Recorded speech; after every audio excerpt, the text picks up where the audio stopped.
धार्मिक परंपराओं में सोने की महत्वता सिद्ध है। हिंदू धर्म में भगवान को सोने के गहने पहनाए जाते हैं। सोने का चढ़ावा चढ़ाया जाता है। महिलाएं सोने के गहने पहनती हैं। लेकिन सिर्फ हमारे धर्म में ही नहीं, दुनिया के दूसरे धार्मिक परंपराओं में भी ये पीली धातु एक अहम स्थान रखती है। ईसाई, बौद्ध, यहूदी और इस्लाम धर्म में सोना अपनी विशिष्टता के लिए स्थायित्व के साथ टिका हुआ है।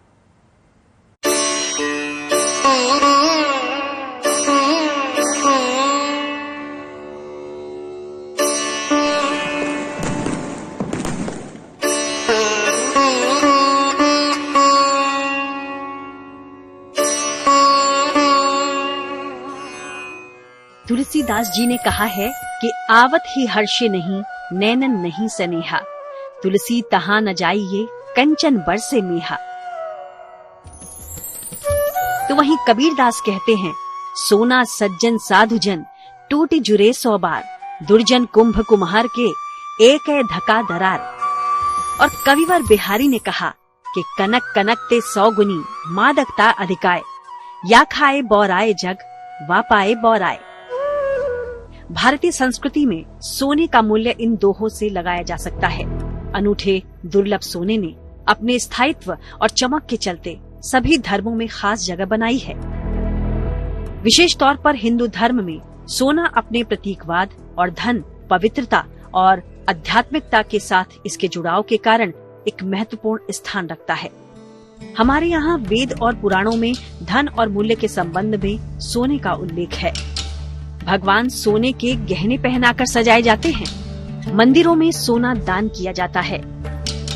योग और आयुर्वेद में सोने और चक्रों जैसी कीमती धातुओं के बीच संबंध बताया गया है।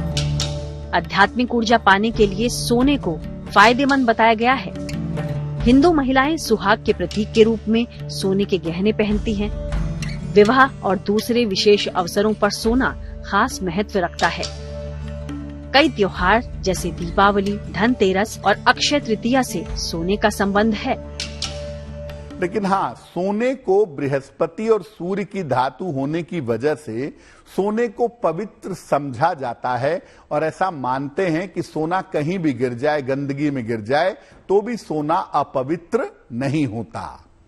भगवान को सोने के गहने पहनाने की परंपरा काफी है और खास तौर से भारत का जो दक्षिणी इलाका है, दक्षिण भारत है, वहां पर देवी देवताओं को सोने के आभूषण विशेष रूप से पहनाए जाते हैं। हाँ, भारतीय परंपरा में, भारतीय संस्कृति में सोना एक बहुत पवित्र धातु है और ऐसा कहा जाता है कि सोने की जो चीजें हैं उनको आप कमर के नीचे न पहने, क्योंकि ऐसा करने से आपका बृहस्पति, आपका सूर्य आपको अशुभ परिणाम दे सकता है।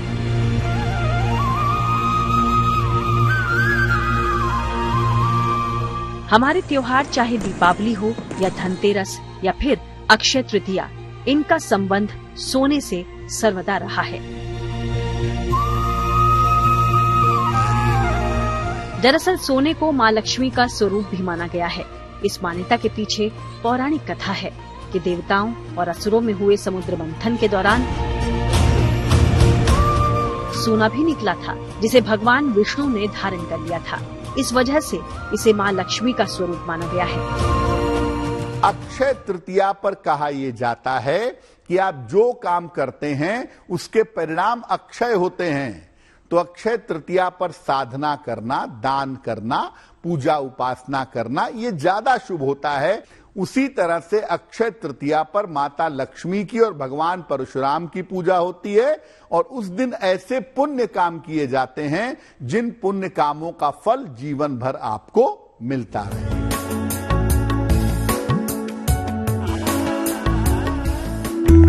दुनिया के अन्य धर्मों में भी सोना अपना महत्व रखता है। अगर ईसाई धर्म की बात करें तो सोना यहाँ भी बेहद महत्वपूर्ण है। बाइबल के मुताबिक मैगी ने क्राइस्ट चाइल्ड को उपहार के रूप में सोना चढ़ाया, जो यीशु के राजत्व और दिव्यता का प्रतीक है। ईसाई चर्चों ने अक्सर धार्मिक समारोह में इस्तेमाल किए जाने वाले प्याले, कप, क्रॉस और अन्य वस्तुओं जैसे पूजा पाठ के आभूषणों के निर्माण में सोने का इस्तेमाल किया है। कुछ ईसाई शिक्षाओं में सोने को भौतिक धन की बजाय आध्यात्मिक धन से जोड़ा गया है। वहीं यहूदी धर्म परंपरा में भी सोने का विशेष महत्व रहा है। यहूदी परंपरा में सोने को अक्सर शुद्धता और पवित्रता से जोड़ा जाता है। पीली धातु ने यहूदियों के तंबू के निर्माण में मुख्य भूमिका निभाई। रेगिस्तान में इजरायलियों द्वारा इस्तेमाल की जाने वाली पोर्टेबल संरचना और यरूशलेम में मंदिरों के लिए सोना उपयोग में लाया गया।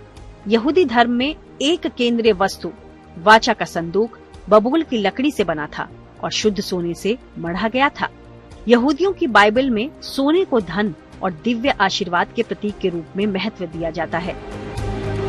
वहीं सोने का उपयोग यहूदी अनुष्ठान की वस्तुओं और धार्मिक समारोह में उपयोग की जाने वाली दूसरी वस्तुओं के निर्माण में होता है।